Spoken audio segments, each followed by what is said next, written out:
주겠습니다. 영상으로도 참석하시는 우리 분당교 성도님들 함께 할렐루야로 반갑게 인사 나누겠습니다. 할렐루야, 할렐루야. 무더운 한 주도 주 안에서 강건하셨습니까? 우리 옆에 계신 형제자매들과 함께 또 인사 나누겠습니다. 주 안에서 항상 건강하세요.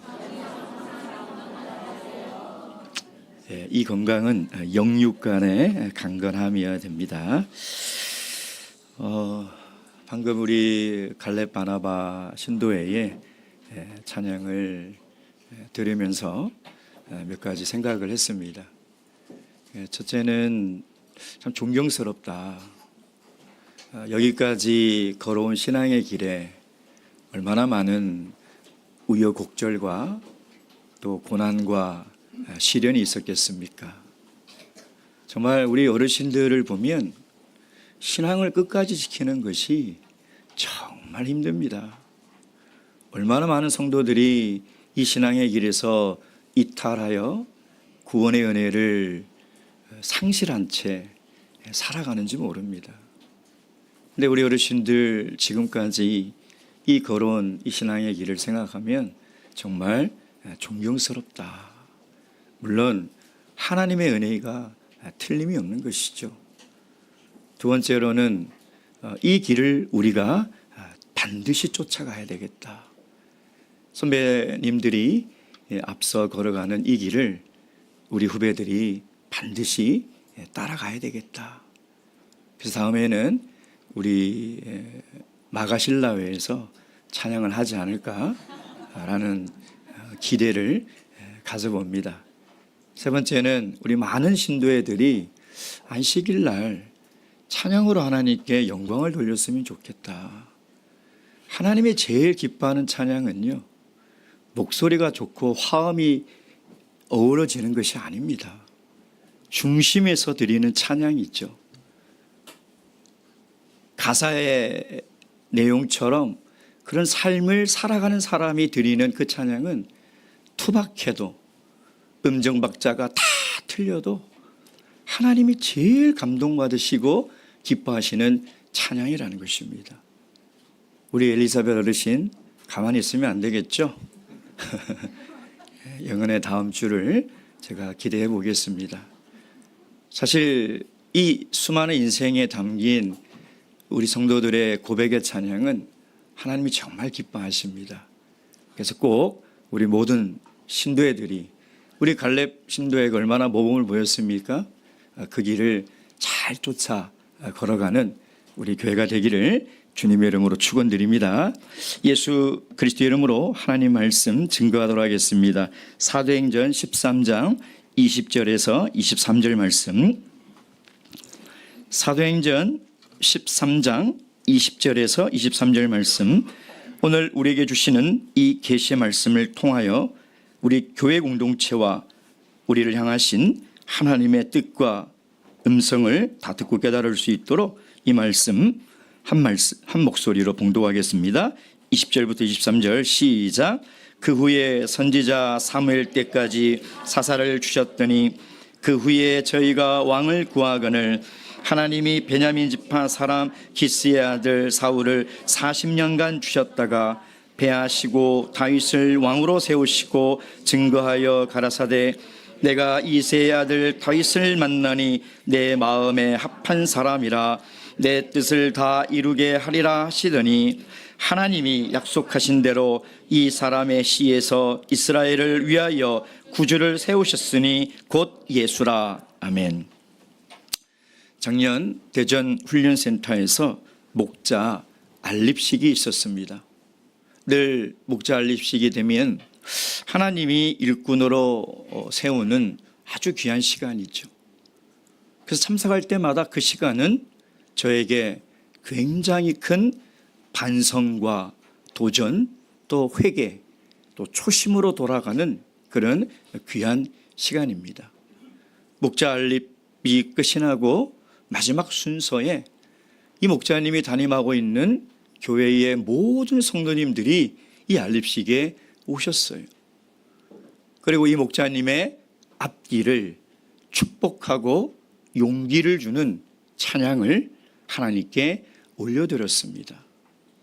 저도 눈을 감고 이 찬양의 가사를 묵상하는데 제 마음속에서 불덩이 같은 뜨거운 것이 막 올라오는 거예요. 그래서 흐르는 눈물을 참을 수가 없어서 눈물을 참 줄줄 흘리고 있었습니다. 그리고 앞을 보니 그냥 안립을 받는 그 목자님도 저처럼 뜨거운 눈물을 흘리고 있는 거예요. 그래서 이렇게 두리번보니 많은 목자님들이 눈물을 흘리고 있었다는 것이죠. 그래서 아마 그 교회 성도님들의 진심이 그 가사에 분명히 전달이 되었을 겁니다. 그 담임 목자를 향한 그 성도들의 진심, 그 사랑, 그 축복이 전달이 되더라는 것입니다. 또한 그 가사의 말씀은 정말 앞으로 이 목회자로서 걸어가는 이 모든 하나님의 종들에게 큰 울림이 주는 가사였다는 것이죠. 그 찬양의 제목은 말씀 앞에서라는 찬양입니다. 제가 노래를 잘하면 노래를 불러드릴 건데 은혜에 찬물을 끼얹는 것 같아서 제가 가사를 읽어드리겠습니다. 말씀 앞에서 경외함으로 주께 홀로 섭니다. 생명의 말씀을 읽고 순종해 주를 예배합니다. 기록된 말씀 힘이 있어서 진리로 우리를 거룩케 하며 거룩한 말씀 셋의 영혼이 복음이 되어 말씀하시네. 하나님의 말씀에 두려워 떠는 자, 그 말씀에 생명을 거는 자, 한 사람 찾으시는 주님의 약속을 믿어 하나님의 말씀에 운명을 거는 자, 주 말씀은 우리를 구원에 이르는 지혜이니 목숨과 내 뜻 다해 그 말씀에 복종하라. 우리는 오늘 계속해서 바울 사도의 설교를 살펴보고 있습니다. 오늘 본문은 아브라함 때부터 지금 사울 때까지 약 1000년의 역사를 이야기를 하는데 바울은 딱 두 사람만 소개를 하고 있는 거예요. 이스라엘 청년의 역사에 기록되고 소개된 인물들이 얼마나 많이 있습니까? 근데 왜 바울은 그 1000년의 역사 속에서 다른 인물들을 소개하지 않고 이 두 사람을 소개하고 있는 것일까요? 그래서 분명히 바울의 설교에 분명한 목적이 있다는 것입니다. 그 목적이 무엇입니까? 하나님의 선택을 이 두 사람이 똑같이 받았으나 이 두 사람의 인생은 극명한 대조를 우리에게 보여주고 있다는 것이죠. 도대체 무엇 때문에 하나님의 선택과 은혜를 받은 이 두 사람이 이렇게 다른 인생의 결말을 맞이할 수 있느냐는 것입니다. 그래서 오늘 우리는 이 바울 사도의 설교를 통해서 하나님의 은혜와 선택을 받은 사람이 왜 이렇게 다른 인생의 결말을 맞이할 수밖에 없는지 그 원인을 찾아야 되겠죠.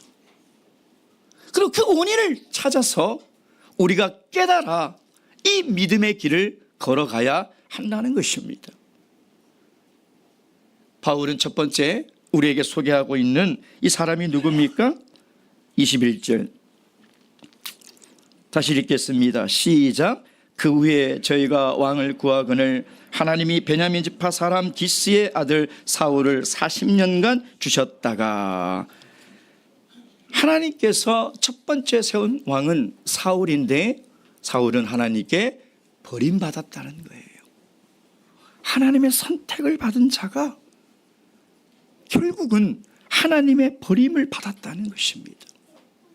한 나라의 왕이 된다는 것은 이것은 가문의 영광이며 개인의 명예이며 엄청난 하나님의 특별한 은혜요 축복입니다.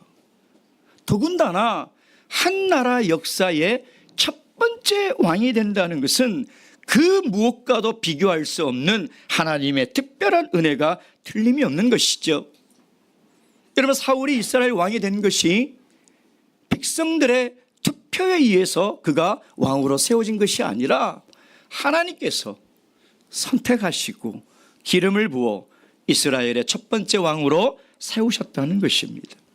그러니 생각해 보면 사울은 정말 하나님의 특별한 은혜를 입은 인생이라는 것이죠. 사울이 어떤 사람이었길래 하나님께 이렇게 특별한 은혜를 입을 수 있었을까요? 사무엘상 9장 1절 2절입니다. 사무엘상 9장 1절 2절 말씀,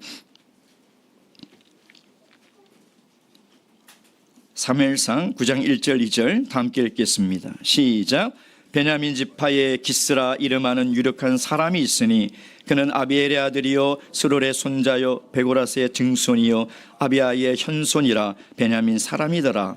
기스가 아들이 있으니 그 이름은 사울이요 준수한 소년이라. 이스라엘 자손 중에 그보다 더 준수한 자가 없고 그는 다하더라. 아멘. 사울은 이스라엘 백성들 가운데 가장 준수한 사람이었다는 거예요.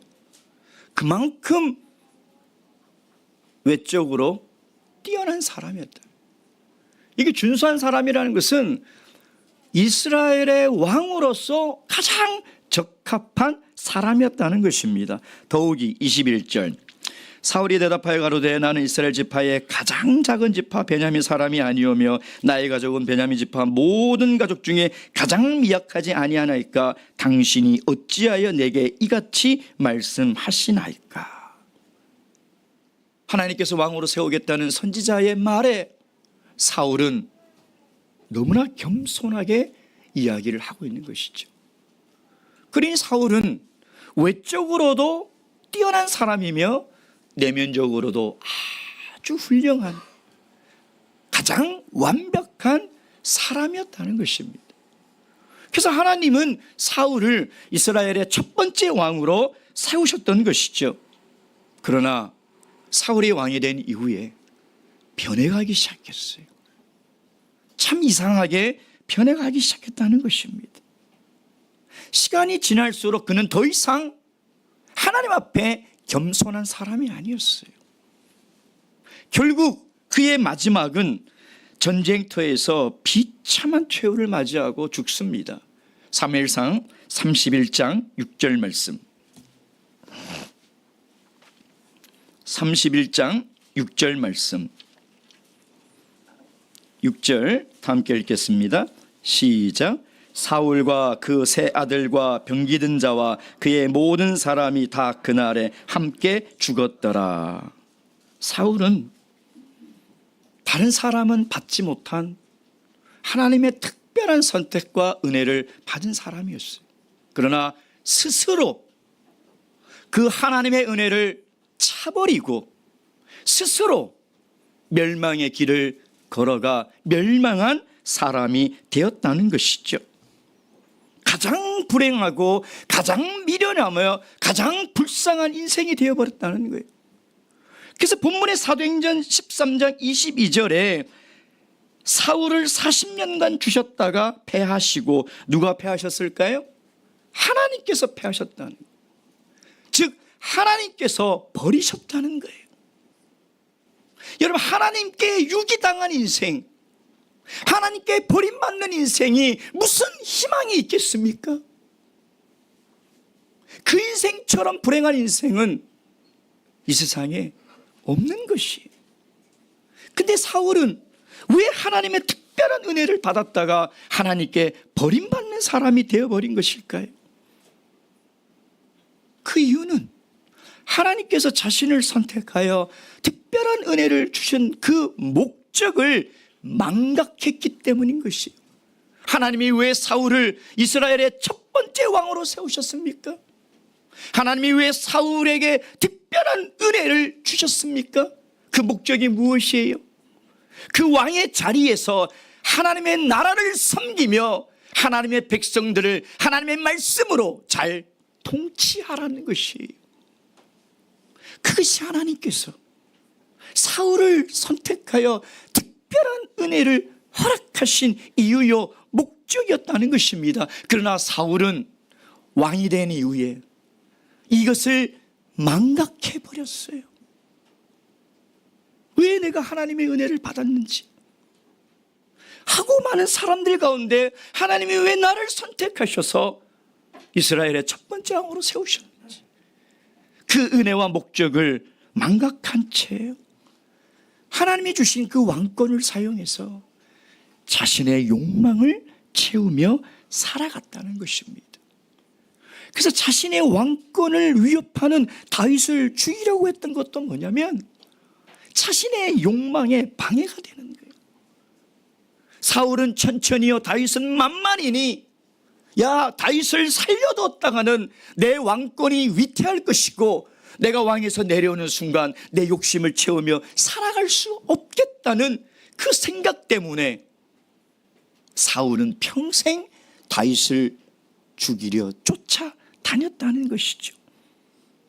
그 성경을 보면 수단과 방법을 가리지 않고 다윗을 죽이려고 쫓아갑니다. 결국 자신의 왕권을 지키기 위해서 하나님의 말씀까지도 버려버려요.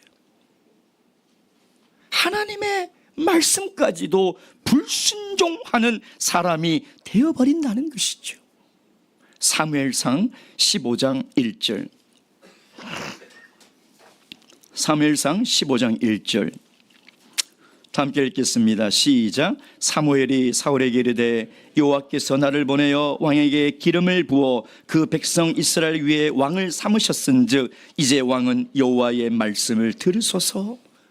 하나님이 당신에게 왕을 세워서 하나님의 나라를 섬기며 하나님의 말씀으로 백성을 치리하라 하셨는데 이제 하나님의 경고의 말씀을 들으라. 그리고 하나님의 말씀을 전해요. 11절 시작. 내가 사울을 세워 왕 삼은 것을 후회하노니 그가 돌이켜서 나를 쫓지 아니하며 내 명령을 이루지 아니하였음이니라 하신지라. 사무엘이 근심하여 온 밤을 여호와께 부르짖으니라. 하나님이 사울을 세운 것을 후회하신 거예요. 사울은 하나님의 선택을 받은 그 은혜의 목적을 망각하며 살아가고 하나님의 말씀을 들었음에도 불구하고 끝까지 돌이키지 않고 하나님의 말씀을 떠나버렸다는 거예요. 26절 시작. 사무엘이 사울에게 이르되 나는 왕과 함께 돌아가지 아니하리니 이는 왕이 여호와의 말씀을 버렸으므로 여호와께서 왕을 버려 이스라엘 왕이 되지 못하게 하셨음이니라. 하나님이 왜 사울을 버렸습니까? 사울이 스스로 하나님의 말씀을 버려버렸기 때문이에요. 하나님의 말씀을 가벼이 여기고 하나님의 말씀을 순종하지 않고 하나님의 말씀을 버려버렸기 때문이라는 것이죠.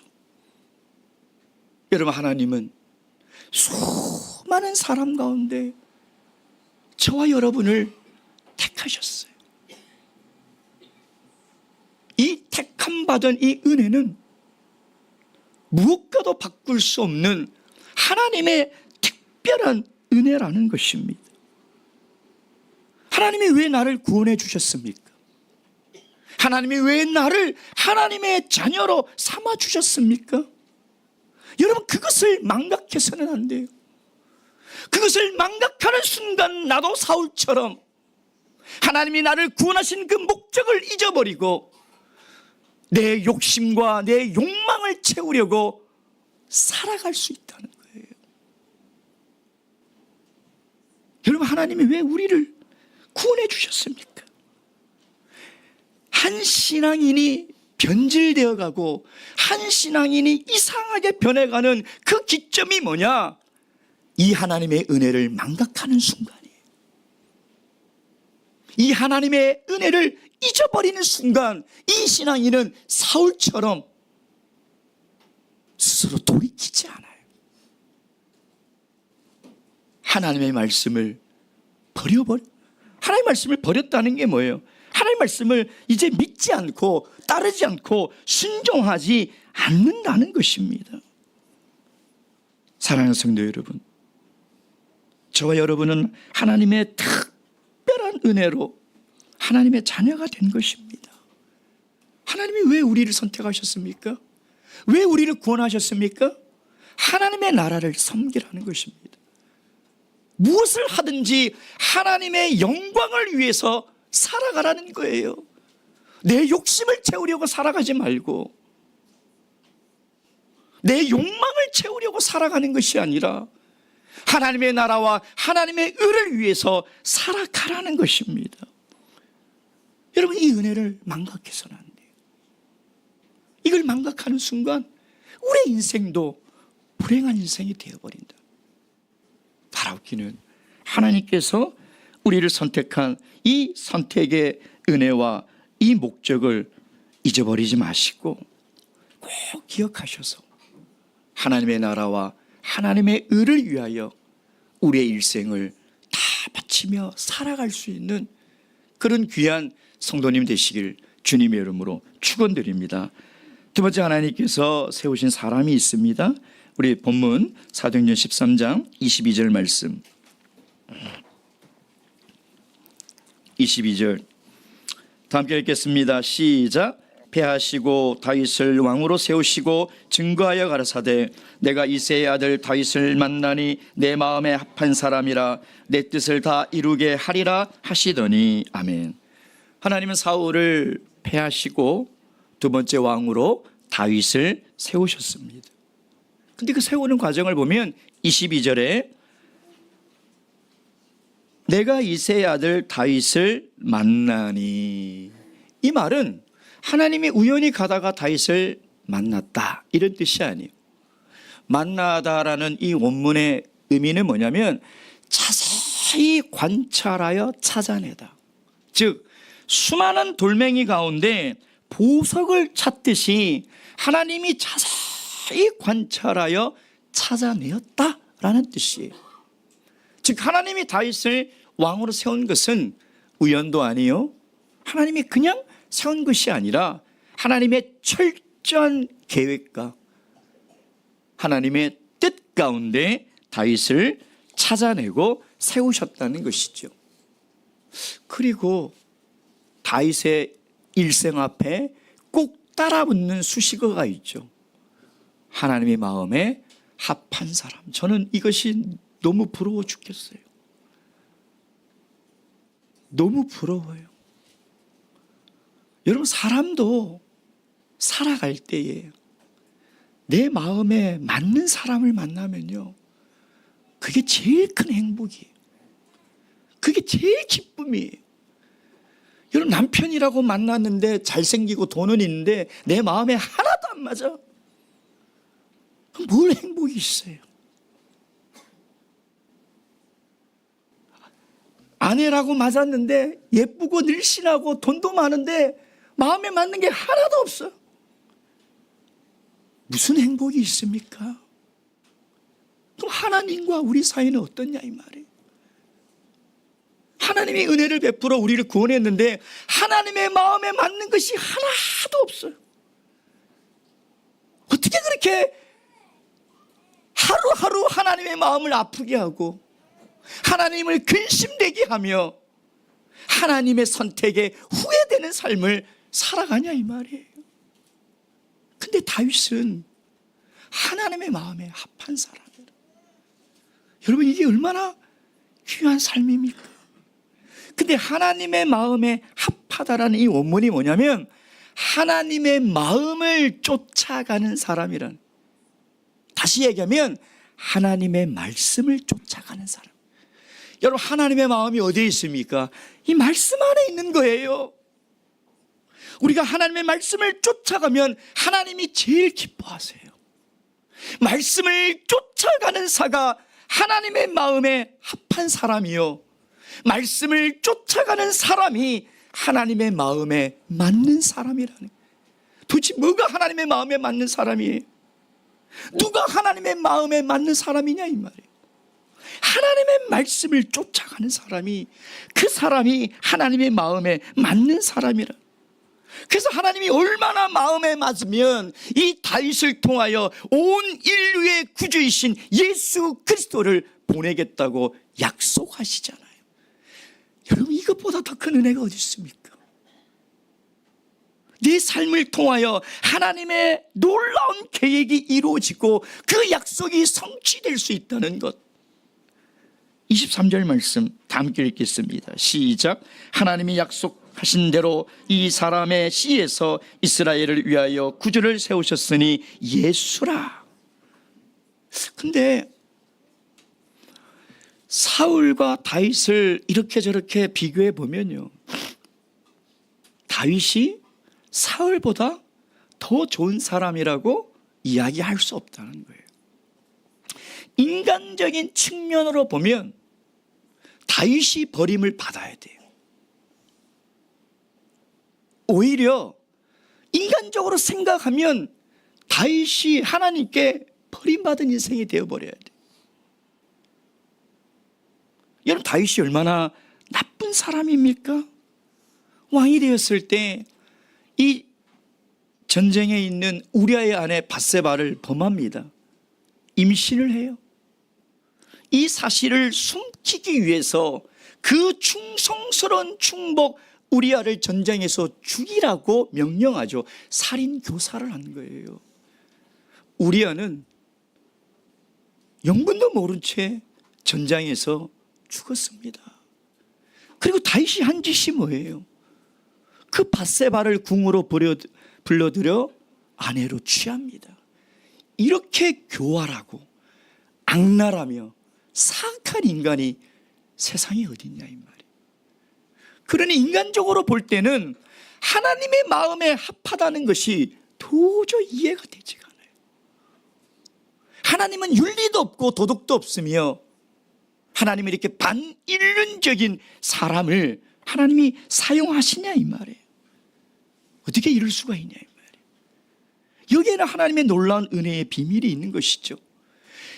우리의 인간으로는 이해할 수 없어요. 제가 늘 말씀드리지만 하나님의 섭리를 어떻게 우리가 이해를 하겠습니까?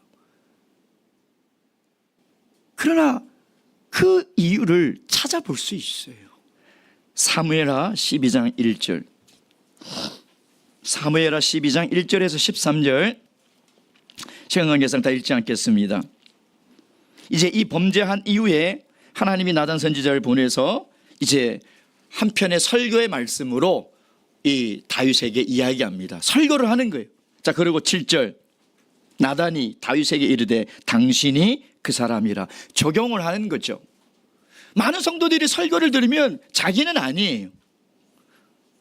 자기는 아니야. 그래서 그 사람은 정말 나쁜 사람이고 나쁜 신앙인이고 자기한테 적용하는 사람이 없어요.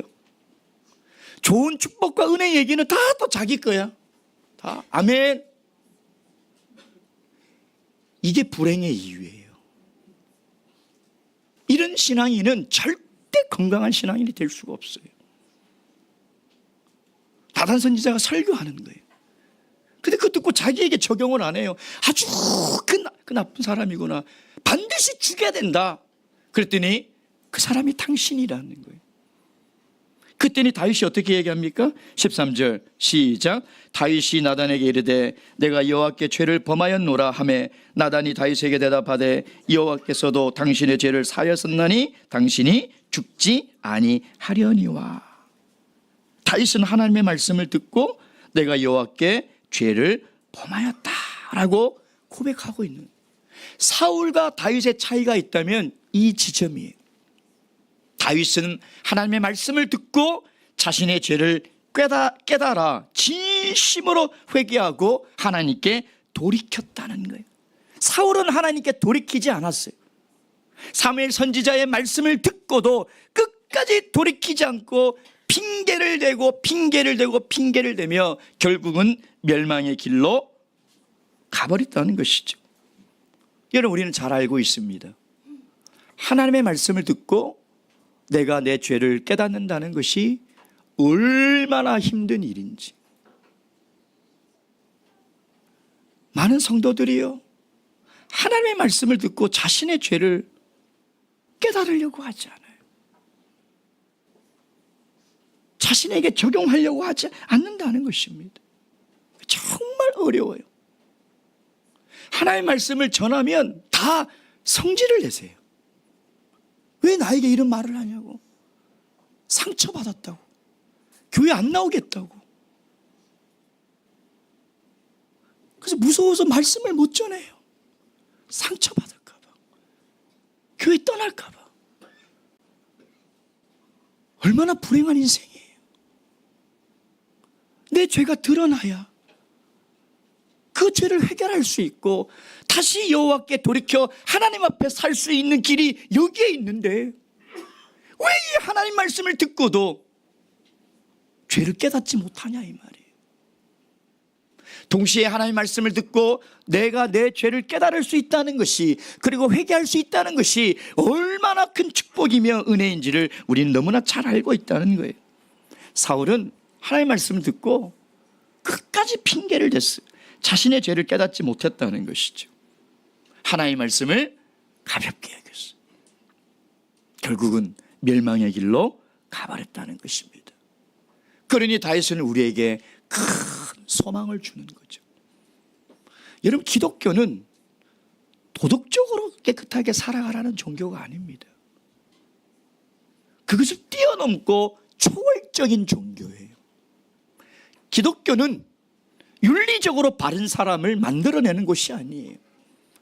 그것을 뛰어넘는 사람을 만들어내는 것이 바로 기독교라는 것입니다. 우리도 다윗과 다를 것이 뭐가 있습니까? 마음으로 간음하고 마음으로 형제를 미워하며 살인하며 마음으로 얼마나 교활하며 하나님의 말씀에 불순종하며 살아갑니까? 다윗이 하나님께 버림받았다면 나도 하나님께 버림받아 마땅한 것이죠. 그러나 다윗은 우리에게 큰 소망을 주는 거예요. 내가 다윗처럼 하나님께 범죄하며 살아가지만 늘 하나님의 말씀을 듣고 그 말씀으로 내 죄를 깨달아 다시 회개하여 돌이킬 수만 있다면 하나님은 용서해 주신다는 거예요. 그리고 다시 하나님 앞에 살아갈 수 있는 길이 있다는 것이고, 하나님은 나를 통해서도 하나님의 약속의 말씀을 성취하신다는 것이죠. 그러니 얼마나 감사합니까? 그 다음에 마지막 세 번째로 이 극명한 인생의 마지막 결론의 이유와 원인이 뭐냐 이 말. 그것은 하나님의 약속의 말씀에 대한 태도와 신뢰의 차이입니다. 지금 바울은 회당에 모인 사람들에게 복음을 전하면서 예수님은 다윗을 통해서 이 땅에 오셨다, 즉 하나님의 계획과 구약의 수많은 선지자들의 약속의 말씀에 성취로 오신 분이 예수님이다 라고 이야기하고 있는 것이죠. 여러분, 하나님의 말씀은 반드시 성취됩니다. 왜? 말씀이 하나님이요, 말씀이 하나님의 본질이기 때문인 것이죠. 역사의 주관자이신 하나님이 하신 그 말씀은 반드시 이루어진다는 것입니다. 여러분, 하나님이 우리에게 주신 얼마나 귀한 약속의 말씀들이 있습니까? 이 말씀은 반드시 성취됩니다. 믿고 세례를 받는 자는 구원을 얻을 것이요 믿지 않는 자는 정죄를 받으리라. 예수 그리스도 외에는 구원받을 만한 다른 이름을 준 적이 없으며 이 이름을 의지하여 이 이름을 믿는 자에게는 영생을 약속하셨다는 거예요. 여러분, 이것은 반드시 성취되는 하나님의 말씀이라는 것입니다. 그래서 말씀을 떠나서는 하나님을 알 수도 없고 하나님을 바르게 믿을 수도 없다는 거예요. 여러분, 믿음이 뭡니까? 근본 영혼의 주제가 믿음인데, 저는 근본 영혼을 통해서 우리 모든 성도님들이 믿음의 기초와 믿음을 잘 견고하게 세우는 시간이 되었으면 좋겠어요. 믿음은 하나님의 말씀에 대한 절대성이에요. 다시 얘기하면 절대적인 신뢰를 가지고 내가 그 말씀을 믿고 내 삶을 온전히 들여버린다는 거예요. 그게 말씀에 대한 절대성이에요. 저는 번지 점프하는 사람들을 볼 때마다 저 사람들의 믿음은 정말 대단하다. 여러분, 그 안전띠를 메고 안전모를 썼지만 그 절벽에서 뛰어내릴 수 있는 그 믿음은 어디에 있습니까? 이 안전띠가 내 생명을 지켜준다는 확실한 신뢰가 없이 어떻게 뛰어내립니까? 그래서 이 신뢰가 없는 사람은 못 뛰어내려요. 벌벌벌 떨어요. 근데 이 땅에 살아가는 많은 그리스도인들을 보면 어떤 모습이냐면 안전장비를 다 차고 가이드가 절대 안 끊어집니다, 반드시 당신은 살아납니다, 절대 안전합니다 해도 다 차고 그냥 맨 땅을 뛰어다니는 것 같아요. 뛰어내리려고 안 해요. 그 누구도 높은 곳에서 하나님의 말씀에 대한 절대적 확신을 가지고 살아가려고 하지 않는다는 것입니다. 이런 말씀 속에 내 인생의 실패와 성공이 있습니다. 믿으시기 바랍니다. 말씀에 순종하면 성공할 것이요, 불순종하면 실패하는 삶의 원리가 말씀에 있는 거예요. 말씀에 우리 인생의 행복과 불행이 있는 거예요. 말씀에 내 영혼의 생명과 사망이 이 말씀 속에 있는 거예요. 근데 이 말씀을 온전히 신뢰하지 못해요. 반쯤 신뢰해요. 그러니 우리가 어떻게 살아갑니까? 세상의 가치를 쫓으며 살아가는 거예요. 내 인생의 성공이 말씀에 있는 것이 아니라 세상에 있는 것처럼 생각해서 그렇게 쫓아다니는 거예요. 열심히 공부해야지, 열심히 살아야지. 열심히 공부하지 말라는 얘기가 아니에요. 열심히 살지 말라는 얘기가 아니에요. 거기에는 우리의 진정한 인생의 행복과 성공이 없어요. 왜 성도들이 그렇게 살아가나? 말씀에 내 삶을 걸지 않기 때문이에요. 이 말씀에 내 삶에 내 일생을 올인하지 않기 때문에. 말씀이 나를 지켜준다는 확신이 없어요. 그래서 말씀대로 살면 굶어 죽을 것 같고, 말씀대로 살면 실패할 것 같고, 말씀대로 살면 행복하지 않을 것 같다는 이 세상의 가치와 소리들이 우리를 불안하게 만드는 거예요. 그래서 그 안전장비를 다 차고 있고 하나님의 선택을 받아 하나님의 말씀을 늘 듣지만 높은 곳에 올라가지 않는다는, 평지만 뛰어다녀요. 평지만 돌아다니고 있어요. 여러분, 최초의 인류가 타락한 이유가 무엇입니까? 창세기 2장 16절 17절. 창세기 2장 16절 17절. 2장 16절 17절. 여호와 하나님이 그 사람에게 명하여 가라사대 동산 각종 나무의 실과는 내게 임의대로 먹되 선악을 알게 하는 나무는 실과는 먹지 말라. 내가 먹는 날에는 정령 죽으리라 하시니라. 하나의 말씀을 받았어요. 근데 그걸 가볍게 여기고 왜곡한 거죠. 즉 하나님의 말씀에 대한 절대적 신뢰가 없어요. 하나님의 말씀 안에 삶과 죽음이 있고 생명과 사망이 있는데 가볍게 여긴 거죠. 그래서 말씀을 받은 하와가 뭐라고 얘기합니까? 죽을 수도 있다는 거예요. 하나님의 말씀을 얼마나 가볍게 여기면 절대적 신뢰가 없기 때문에 죽을 수도 있고 죽지 않을 수도 있다는 거예요. 그러니까 왜 사람은 하나님의 말씀을 받아놓고도 이렇게 하나님의 말씀을 왜곡하는 것일까요? 인간의 마음속에는요, 사납고 굶주린 한 마리 짐승이 있어요. 이 짐승의 이름이 뭐냐? 욕망이에요. 자기 욕망. 마귀는 계속 이 욕망을 툭툭 건드려서 미끼를 던집니다. 미끼를 던지는 거예요. 그것이 우리를 행복하게 만드는 것이 아니라 늘 미끼를 던져요. 세상의 공부, 출세, 성공, 쾌락. 그러면은 평상시에는 몰라요. 근데 미끼를 던지는 순간 이 흉측한 자기 욕망이라는 괴물이 으르렁거리고 깨어나는 거죠. 그리고 하나님의 말씀을 왜곡해버리는 거예요. 사울처럼 자기 욕망을 지키기 위해서 하나님의 말씀을 형편에 따라, 사정에 따라 이리 바꾸고 저리 바꾸며 자기의 신앙을 합리화하며 살아가는 것이죠. 자기가 지금 무슨 길로 걸어가고 있는지를 몰라요. 하나님의 말씀을 전하면 성질을 내요. 깨닫지 못한다는 거예요. 얼마나 불행한 인생이냐 이 말이에요. 여러분, 오늘날 우리도 하나님의 말씀을 받습니다. 하나님의 말씀을 듣잖아요. 더욱이 하나님의 말씀의 지식에 대한 체계적인 훈련을 받아서 지금은 지식은 굉장히 높아졌어요. 근데 그 높아진 지식만큼 하나님의 말씀에 대한 신뢰도 높아져야 되는데 거꾸로 가고 있다는 거예요. 하나님의 말씀은 받았으나 상황과 형편에 따라서 그 말씀을 내 마음대로 왜곡해버려요. 자기 욕망에 이끌려서 하나님의 말씀을 왜곡하고 세상의 방법과 가치를 쫓으며 살아가고 있다는 것입니다. 그 결과가 무엇입니까? 하나님의 말씀을 온전히 신뢰하지 못하면 절대 하나님의 말씀의 능력을 체험할 수가 없어요.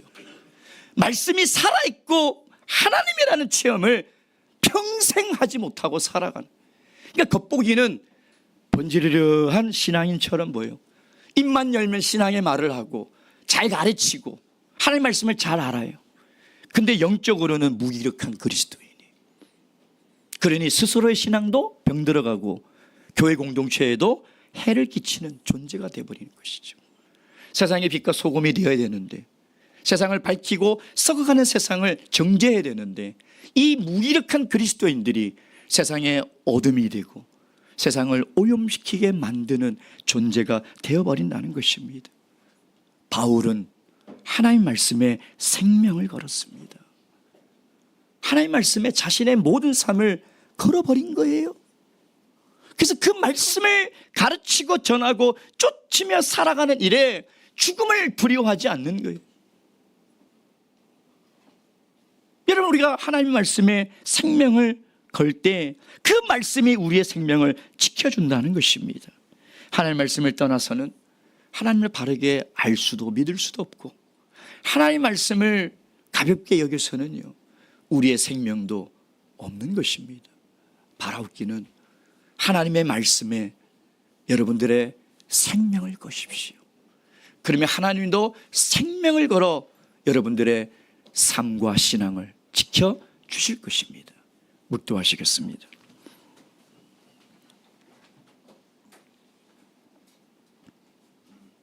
할렐루야. 아멘.